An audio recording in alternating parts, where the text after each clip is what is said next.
George Harrison said the things Eric Clapton did on the guitar often amazed him and took him all night to figure out. Most of the time, it was easier to get Clapton to play his songs. However, there were many times when George's guitar-playing skills surprised Clapton just as much. The Beatle and the guitarist officially met at a Lovin' Spoonful concert.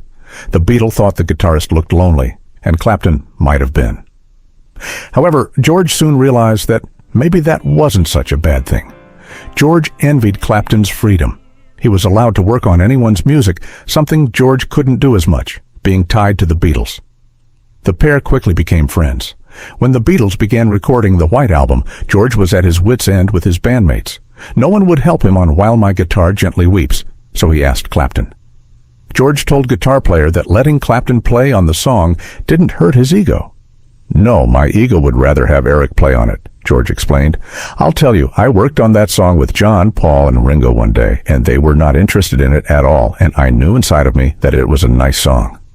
The next day, I was with Eric, and I was going into the session, and I said, "We're going to do this song. Come on and play on it." He said, "Oh no, I can't do that. Nobody ever plays on the Beatles records." I said, "Look, it's my song, and I want you to play on it." That first collaboration opened the door to many more over the next couple of decades. "Yeah, I love Eric," George said. "I love the touch he has on his guitar. When he comes over to play on my songs, he doesn't bring an amplifier or a guitar. He says, 'Oh, you've got a good Stratocaster.' He knows I've got one because he gave it to me. He plugs in, and just his vibrato and everything. He makes that guitar sound like Eric." That's the beauty of all the different players that there are. There are players who are better than each other, or not as good, but everybody's got their own thing. It's like a 12-bar blues. You can't do a 12-bar the same way twice, so they say. There's things that Eric can do where it would take me all night to get it right. He can knock it off in one take, because he plays all the time.